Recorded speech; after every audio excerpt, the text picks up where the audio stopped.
Hello there and welcome to my Renoise Jungle Basics tutorial series. Now the whole purpose of me making these videos is for people who are kind of in the beginning stages, or maybe they're transferring from another DAW and they want to get into Renoise and know what it's all about. And so I'm going to take you through the process of making a jungle tune from scratch.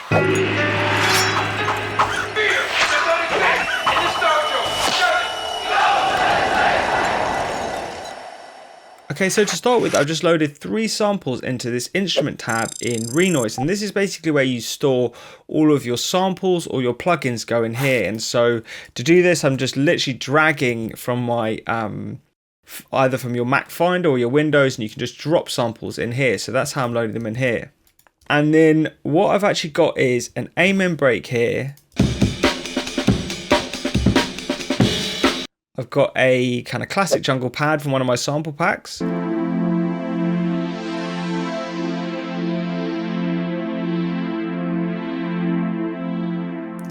I've got this vocal sample. And this is all we're going to need in the beginning. So let's just go through things step by step. And I will almost always start with the break. So the first thing to do is to usually chop it into a perfect 2 or 4 bar loop. And this is one I've kind of pre-prepared already, so I already had it as a nice, I think it's a 4 bar.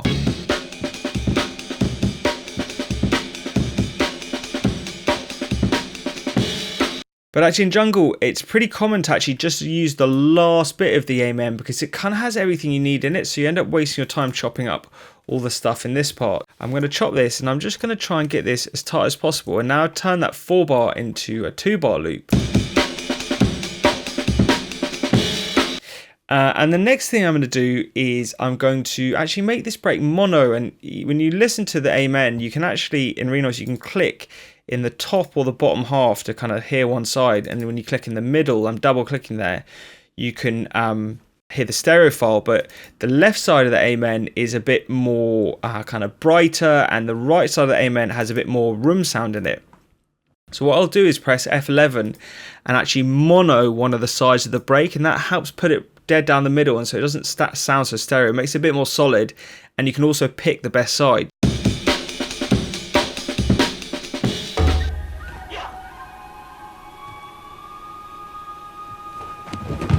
Okay, cool. So the next thing to do is actually to pitch this up to our tempo, and in other DAWs you have kind of warping and time stretching and all these other things, but in Renoise natively the easiest thing to do is to come to this Beatsync value, and this is the automatic repitching is what we want to do. And so if we just listen to this break, it's definitely made it too slow there, and so with this Beatsync I will just mess with values of 8 or 16 until I find the right one that's going to work for my break. So you can hear what it's done there is pitch up the break to make it fit to our tempo, or warp it to fit with our BPM. What we need to do is actually commit this Beatsync. So if I press T, you can see it's actually converted all that automatic stuff, and now it's saying 3 semitones and 41 fine tune is how much it's pitched up to make it roll around nicely. The next thing to do is to put in our slice markers, and you have this automatic tool here which will automatically put them in, but it's never really that accurate. You have to come and do a lot of manual work anyway, so I will quite rarely actually use the automatic tool, and I will almost always come and do everything manually. Now you can use this slice tool, and this changes the cursor to every time you click it's going to put in a slice, and you can click these handles to remove the slices. But actually the way I like to do it is to use the hotkey, and by default this is Command K, but I've reassigned this to this kind of weird backslash key on my keyboard right next to where my shift is. And the reason I do this is because then I can just horizontally scroll with my shift and mouse wheel, and then really quickly, my fingers right next to it, I can put in these slice markers. And you can get pretty quick at this. So we've got our break chop, we've warped it and put our slice markers in. And now we can actually come and start programming this break.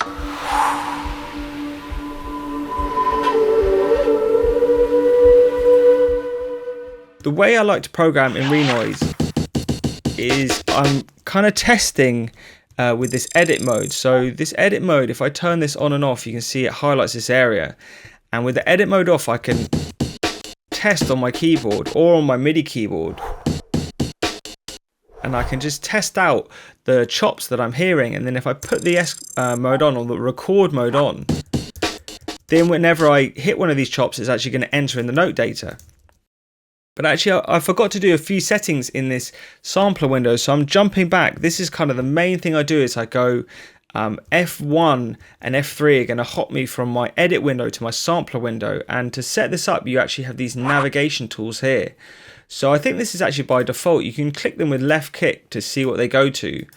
And you can actually change them by right clicking in any of these kind of modules. So at the moment, number 3 is taking me to the sampler window. But if I wanted to go to effects, I could go to the effects window, right click in there. And then now whenever I click on 3, it's going to go to effects. But really, I use this main pattern editor, this is what it's called, and then I use this waveform editor the most. So I really just hop between F1 and F3 all the time. Anyway, the few settings I forgot to turn on with this break was actually this one, which is going to mean that rather than have the slices chop each other off whenever I trigger a new one, if I take this off, the slices are now going to play through one and another to the end of the whole sample. And so I find that's a bit more of a fun way to program. And then I'm just going to put mono on as well. So this instrument's going to stay in one lane in Renoise. The way I'm doing this is I actually turn this follow playback button off. So when you have this on, it's going to kind of follow the cursor. But I often like to program with it off, and so I can change the chops whilst it's playing, and I'm not always getting kind of dragged down the tracker.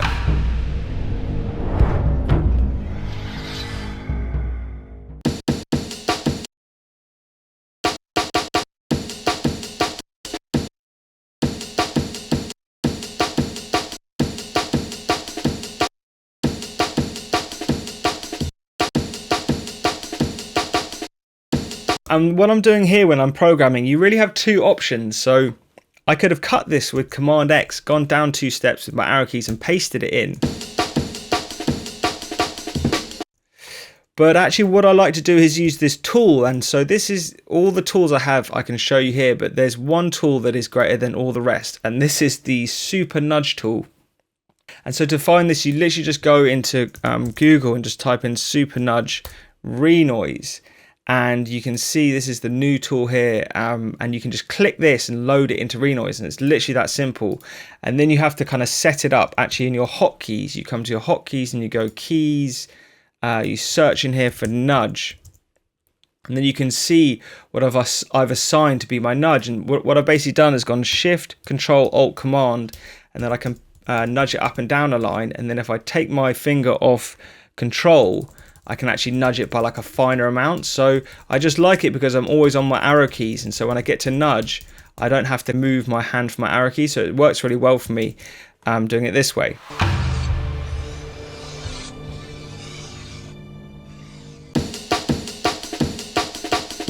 And then I'm going to come and do another kick here.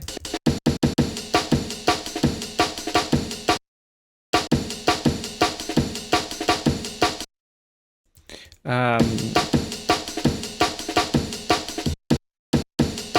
what I've got here is actually a kick, and I want to make it more of like a roll kick or a ghost kick and lower it in velocity a little bit. And in Renoise you have this volume, panning, delay and effects columns, and you can just tab them open. But I only really need the volume column right now. And so this is this yellow one, and what I'm going to do with my record mode still on, I'm going to press a 7 in there and put 70 in as the value. Now it kind of tells you at the bottom what's happening here, but 70 is just going to drop it a little bit in velocity, because 80 is the max value of the velocity. So I'm just taking it like a little bit down, maybe like 10 or 15% down in velocity from the other hits.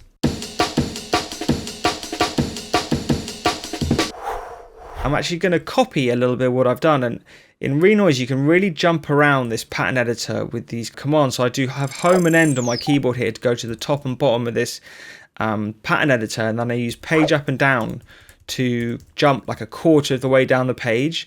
But you can combine these. If you hold shift, I can select the whole page with like home end, or I can select this pattern I've just created by just holding shift.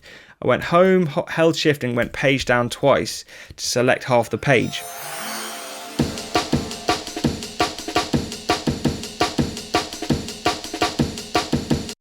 So one thing there is it's a little bit repetitive. It's nice that it loops around a little bit again, but it doesn't want to do exactly the same thing. So what I'm going to do here is actually loop up this second part of the pattern. I'm doing this with my numpad enter, Command plus times and divide to increase and decrease the loop size.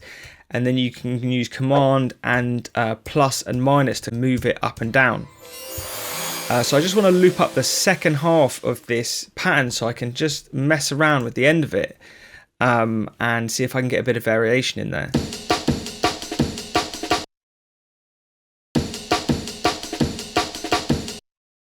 Maybe I'll nudge this one down and just put another snare in.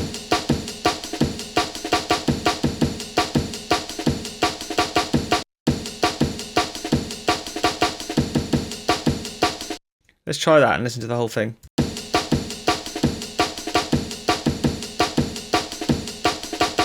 Another trick I'm doing here is I'm using shift and spacebar to play from wherever this cursor is. I can tab it around my up and down keys and I can press shift and spacebar to play from this currently selected line. So space is going to play from the start of the pattern, but shift and space will play from a certain point. And so a good trick to do is actually you can highlight a note like I have here. I have this bottom note highlighted, and to do that I'm holding shift and I'm pressing the right arrow, and then I can come up so I can hear it in context, and then I can actually start to transpose this note around. And I'm doing this with hotkeys. For you the default will be Alt F2 and F1 to transpose it up and down a semitone, but I've reassigned this to my numpad to 1 and 2.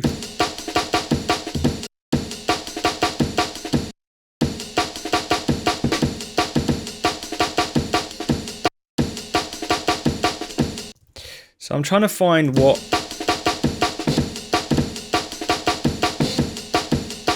so that's cool. I managed to find that little crash at the end.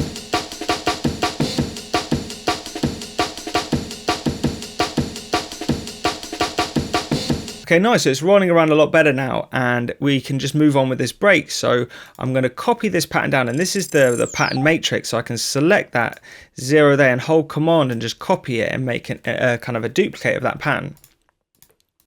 And then we can come in and start editing this one. And one other way you can loop is you can click these little rectangles in here. So these will just loop kind of one whole pattern.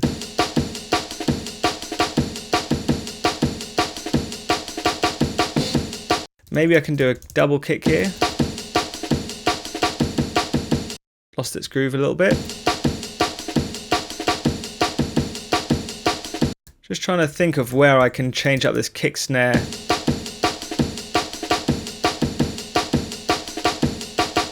Maybe that one goes down there.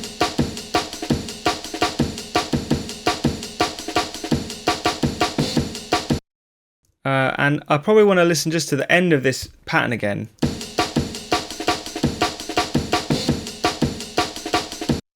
Maybe I can use 2 crashes.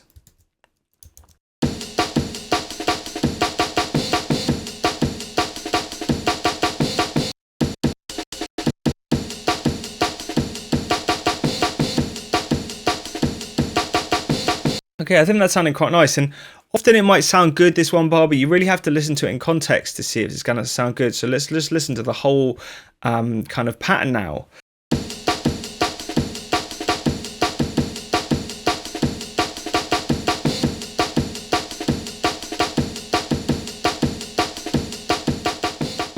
And what I'm going to do is duplicate both of these patterns this time. So now I'm going to hold shift and select both of those sections and then copy them down. And I'm going to make this button, I can create like a new section, I can title it. So let's just call this like core for now. And I'm just going to build this out. Here again, I probably want to make some more variations to these last 2 bars.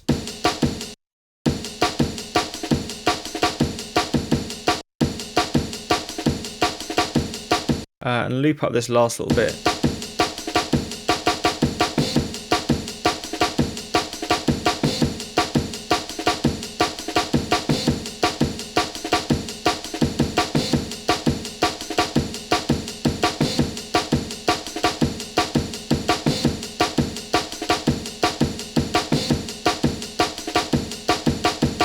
And then the last bit in this pattern, so I'm using my mouse wheel actually to get around here. You just hover your mouse in this area and you can scroll up and down with your mouse wheel to jump between patterns. And then the other way to jump between patterns is to hold Command and press the up and down arrows. So I do both of these a lot to jump in and around these patterns.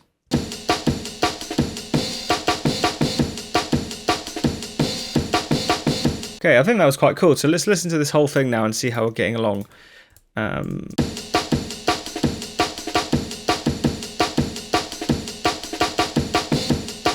It almost starts a little bit too aggressive there, doesn't it? And it just wants to kind of ease in.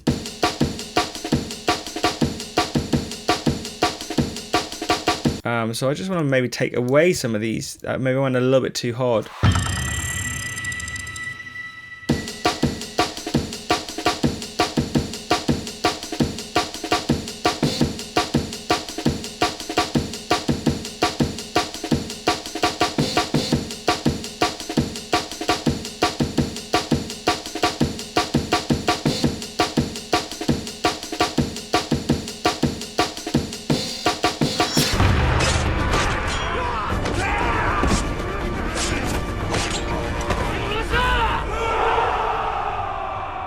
Okay, so the next thing is to take these breaks a little bit further, and I'm a big believer in programming kind of 16 bars or more of your breaks right in the beginning, so you have lots of stuff to work with later on. I find it way easier to do this than to come back to all this stuff later on. So what I've done is actually copied, in the same way that you can copy individual things, you can actually click on this top bar to select the whole section and copy that using holding Command and dragging down. And then I've got a whole new load of drums. So what I might do is actually just color these differently, because I know I'm going to change them up a little bit. And now we're going to start to do some kind of tracker style effects. And this is where it gets really fun in the tracker. The first thing I'm going to do is I'm actually going to come and look into this Amen break, and I'm holding, if I hold Command and double click, I can actually solo these kind of individual layers of the break, and then I can use Enter to demo them. And I want to take this snare, and then what I'm going to do is create a new instrument and actually just click in this and paste it in. So I've just selected it and copied it with Command C and then pasted it in. Now the difference here is that now this snare is on its own instrument. By default it's going to have, if I come actually to the key zones, you can see it's been mapped all up and down the keyboard. So you can play it up and down chromatically, whereas when I'm looking at my Amen break, when you chop something up, what it's going to do is play each individual slice on its own note on the keyboard. So that's just how samplers are working. But because I've now put this snare up, I can actually come and use this as an effect. So if I go maybe to the end of this pattern here, and let's just loop this little area now.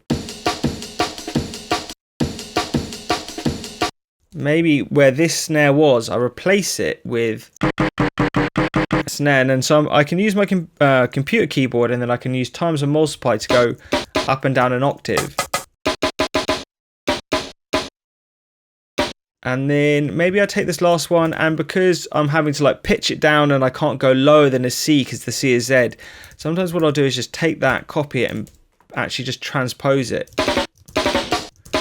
And maybe we make this middle one like 7A. So it's a slightly different velocity, and let's see how that sounds. Maybe it's too...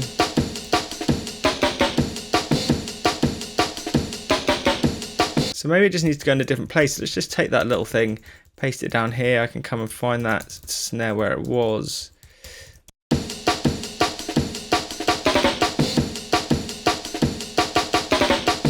Okay, so that's cool. So I've created a bit more of like a roll there. Now, one thing I'm noticing is this instrument's too loud. And so I'm going to come in here, and you have two options. I can turn down the individual sample with the volume here, but I'm actually just going to come, this kind of turns down this whole instrument if I do it in this area. So let's just turn it down 3 dB. Not quite there, maybe 2 dB. Maybe just 1 actually. Okay, that's a bit better.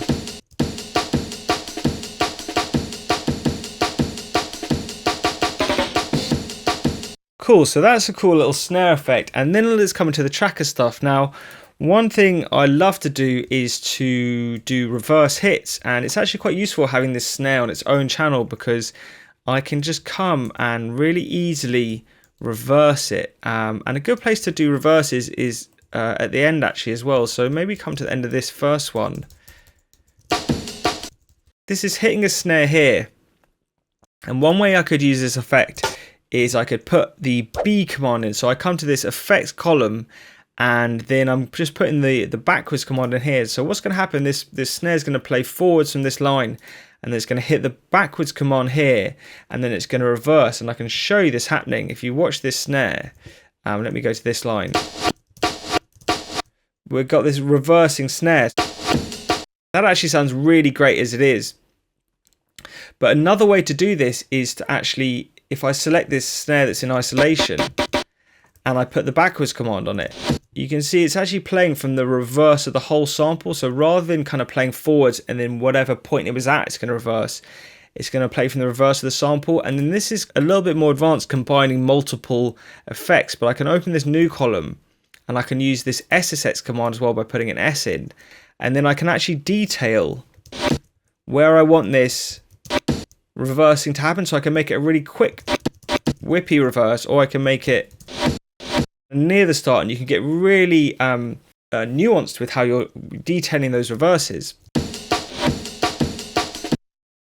But actually, it sounded pretty cool as it was. So let's just leave that backwards effect in there. And then another thing I like to do is actually to do these gated hits. So where's a good section to do this? Maybe this. And this is actually the C command. So this C00, what it's going to do, it gets a little bit complicated with these commands, but I really recommend getting this effects command cheat sheet. It's a real lifesaver. And actually you can come and look, you can see how battered my one was, but you can come and look, and I go to volume and to cut volume. And so the new volume is the first value, and then Y is the tick to cut.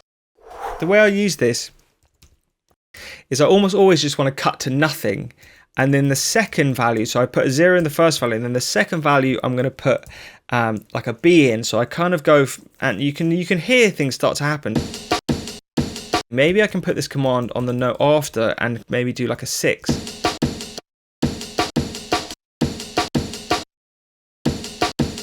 See how it's given that a little bit like a bite? It makes it a bit snappy.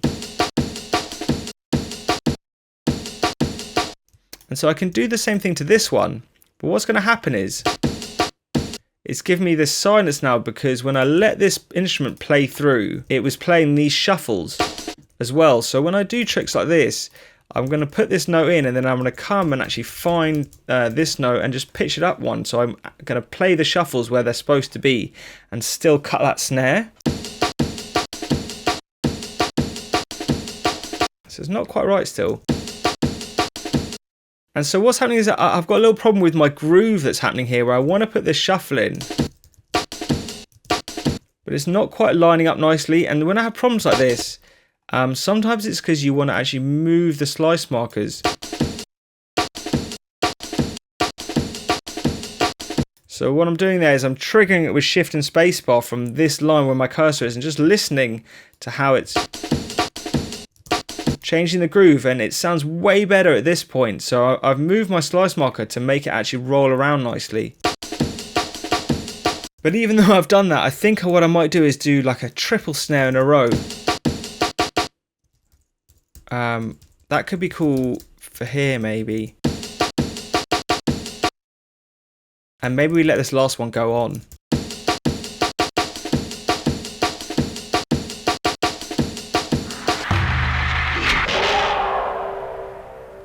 So another command I do a lot is the actual Xxx command. And so this is really useful because it's just going to stop any note playing on this line. So I'll just use this often to like mute a whole area out, and it will just mute this area, but I don't have to get rid of the MIDI. So I'll do that a lot. And maybe we can just put this in preempt that we might want to have this little block. Maybe we copy this from here, and we can do something interesting in this area. Because we put that X column in this track, I now can't really add any more notes, because whenever it hits this X column, it's going to chop off and stop any notes playing in this track. So what I'm going to do is actually come to this extra track, and I'm going to go and find this snare again. And what I'm doing is actually Alt and up and down. I can tab through the instruments, or once again I can come and use my mouse key to scroll. So I'm going to find this snare sample, and then I'm going to show you another way we can use this SSX command. So there's two cool ways to set this up. One, you can actually, if you press Command 1, it's going to change this step value. And then with edit on, I can actually just hold my hand on that command, on that key, and put in loads of C's. Or a slightly easier way is to use this actual Command C, Command P, which is paste continuously. So those are two good ways of like pasting a lot of the same note out. And then I'm actually going to come and use the SSX command. So if I go put an S there, and then I go to the bottom and I go S here, and then I hold Shift and Alt and my arrow keys, and I kind of tab up to the other S, and then I can press Command and I to interpolate. As of now, the top and the bottom value were both S00, but if I put this one as SF and interpolate, it's going to do kind of a linear interpolation between these two values. Or it might even be, if you do Command L, it's linear, and Command I, it's something else. You can actually see selection. Yeah, linear is Command I and logarithmic is Command L. And what we're doing here is we can create this cool actual snare kind of time stretchy effect, a little bit like those old Akai's. And if you see here, what the SSX command is actually doing is it's playing this sample at different points on this ruler, and it kind of scrubs through them. So S00 is going to play at that point there, and then S5A will play somewhere probably around here. But you can refine this a little bit more. So maybe we don't want to go all the way to the end, and we want to go to something like S8. So I can just come and redo that. That sounded pretty cool, and I could also combine this with a volume roll of sorts. If I go and do the same thing holding Alt and the Shift and my arrow keys, I can interpolate this. So I'm going volume at max and then pulling the volume down. I could actually pitch this down per note as well and try something clever like this. So I don't really know actually a good way to interpolate. So let's just try. That sounds quite cool going down like that, doesn't it? So let's keep going down to G3. Maybe I'm just trying to find like a cool effect here. And then I could almost come back up from there. F, G, G sharp, and A. I'm going the wrong way there. A sharp and B. So let's try this. I think I still might be able to refine this a little bit better. Maybe we'll go to S6. Quite like that. So let's listen to this thing with a few extra little bits and bobs going on now.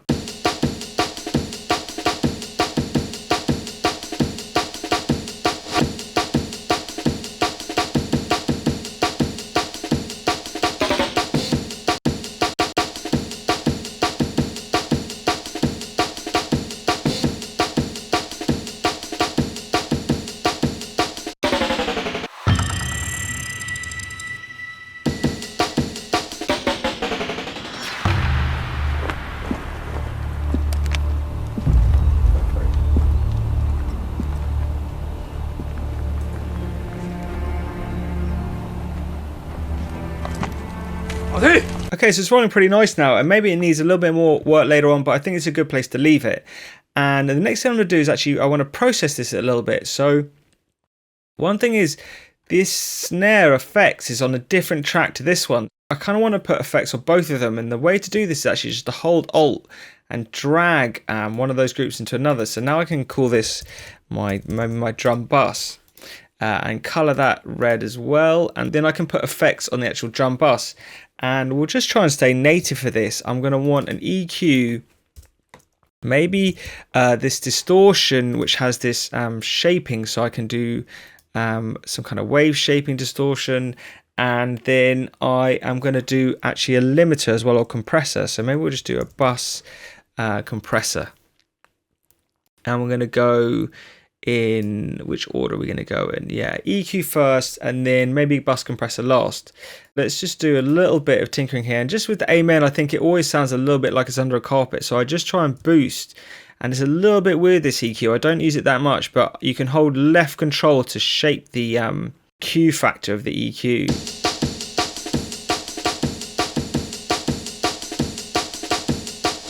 And then I kind of want to go, maybe I just want to bring in like a little... I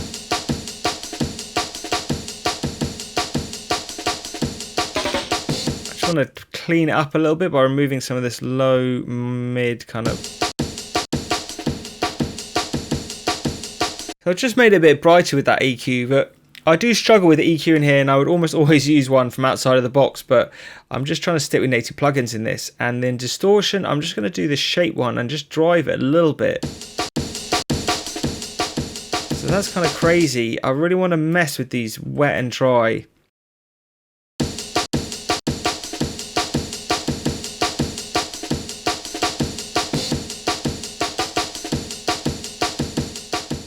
I've just done a little bit of distortion there. I don't want to hit it too hard because it starts to get really crunchy.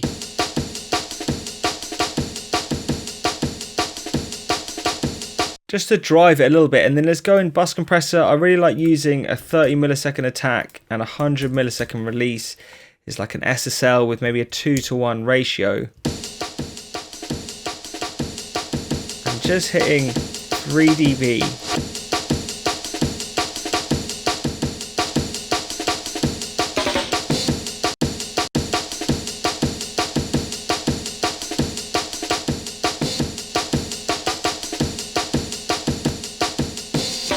Okay, so I've gone quite subtle with a lot of my settings here, especially on the distortion and the compressor. I'm not hitting anything too hard or doing anything too crazy, and just trying to add a bit of glue and maybe warmth to the sound and drive it a little bit. So if I show you these effects on and off, you can hear they're making quite a big difference to the overall sound, maybe adding a bit of gain as well.